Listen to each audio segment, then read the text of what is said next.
This video is about wooden boardwalks. Trying to get over the wooden boardwalks on your roller skates, and it's by request, so thanks again for the fun request. Yeah, these wooden boardwalks like this can be weird because they're so constantly bumpy. Bigger, softer wheels do help, but they're a little awkward. I find for me, I need to bend my knees more, stagger my feet, getting one foot in front of the other, you know, so that they're not like side by side, but we're staggered and our body position's lower. And I'm also trying to sort of skip, hop or lunge from one foot to the other. So constantly transferring that weight forward from foot to foot.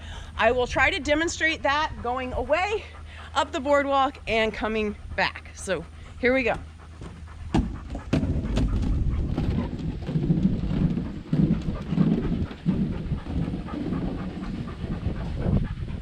And she went out of sight. Here she comes.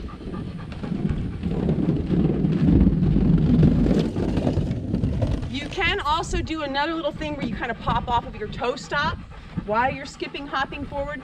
Sometimes that gives you a little extra oomph over the cracks. I'll show that one going up the ramp and coming back, all right? So.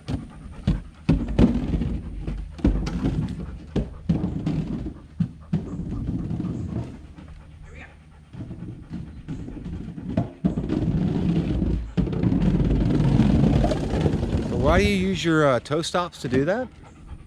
I think it just gives you speed, like if you want to get it over with faster. Oh, it kind of makes it create a quick like a little lunge. jumping, yeah, like a little skipping jump. I mean, you are doing skipping jumps one way or the other, but if you add the toe stop, it just kind of like pops you forward. Like a surge, more, surge, like you're driving through something. Yeah. Plowing. I think it gives you a lot of speed, so if you're coming downhill, it's like kind of too much speed. But if you're going uphill, it might be good to use the toe stop. So I'll give it another go going uphill with the toe stop, downhill, just the skipping lunge with no toe stop.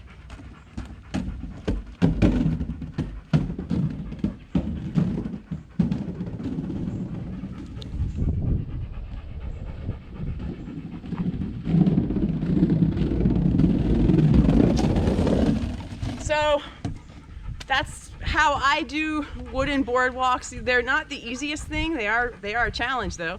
And I hope that helps y'all. Or if you have other suggestions, please let us know in the comments. And please like and subscribe. Thanks.